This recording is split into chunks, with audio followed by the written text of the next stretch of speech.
got quite a bit more expensive over the last couple of years, rival phones have got even more expensive, and the OnePlus 6 is a little bit cheaper than we were expecting. We thought it was going to be £499 or maybe £479 if they were going to go for quite a small price increase, but it's only £469, so that's only £20 more than the 5T.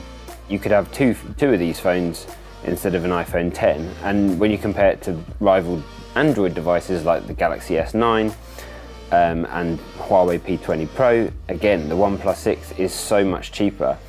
It's around the price of a Galaxy A8 almost, which is Samsung's mid-range phone.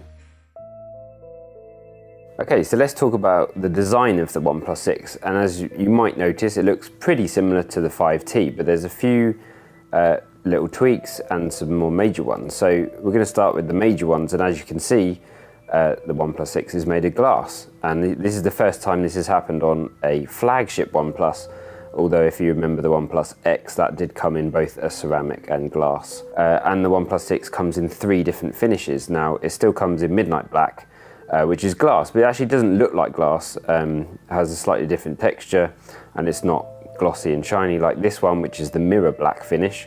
And then there's also going to be a limited edition silk white one, which has a matte finish and also crushed pearls inside, so it has a little kind of shimmery pink effect.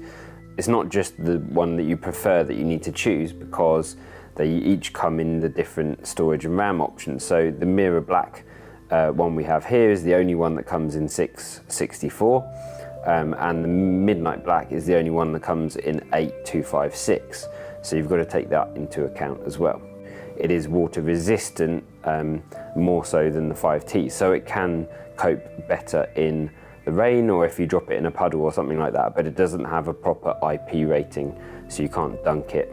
The phone is the same size as the 5T, but it's a little bit thicker at 7.75 millimeters, and it's a little bit heavier at 177 grams, but it's not too bad, and you'll be pleased to know that the headphone jack is still there, despite OnePlus announcing some wireless headphones. Now, some other tiny little tweaks compared to the 5T is that the camera module has moved to the middle of the phone and is now vertical, and the fingerprint scanner is a little different shape.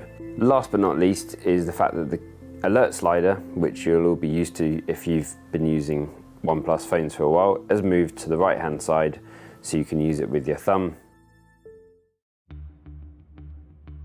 As expected, the OnePlus 6 is running Snapdragon 845, so that's Qualcomm's flagship processor, and we found performance to be very quick using OnePlus's Oxygen OS. But the main spec change really is the screen. So despite being the same size as the 5T, the screen size has jumped up to 6.28 inches, and that's to include the notch at the top, which you'll be familiar with if you've seen the iPhone 10 or some other phones like the Huawei P20. The aspect ratio has moved up to 19:9, so even taller to include the notch. OnePlus has added in an option to switch it off if you want. So, well, not switch it off, hide it. So you can make the top bar black if we go back out. Now the wallpaper ends there, so it looks a little bit better. It basically doesn't show up the notch as much. We're still running dual cameras.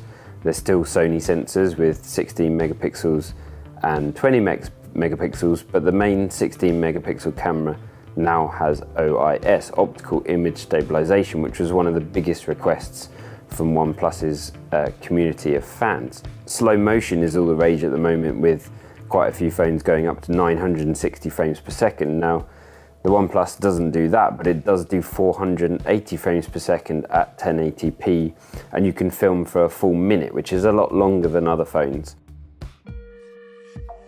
The OnePlus 6 is running Android 8.1 as you'd expect, with OnePlus's Oxygen OS. So a swipe to the right is the shelf, instead of maybe the Google Assistant that you might find on some other phones.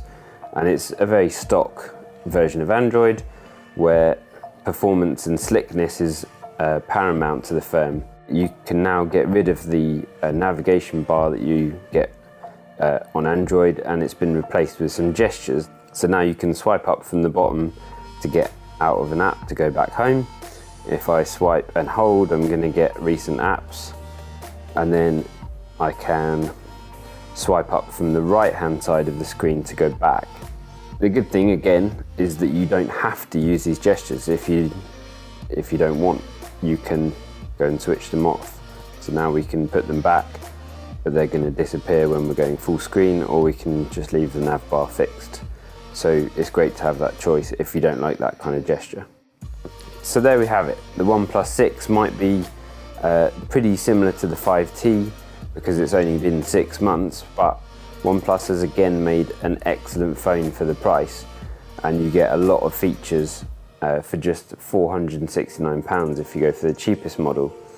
You get an amazing screen, hide the notch if you don't like it, you get decent cameras, you get premium design, and you get slick performance for half the price of a lot of its rivals. So at the moment, this is the best phone on the market in terms of bang for your buck.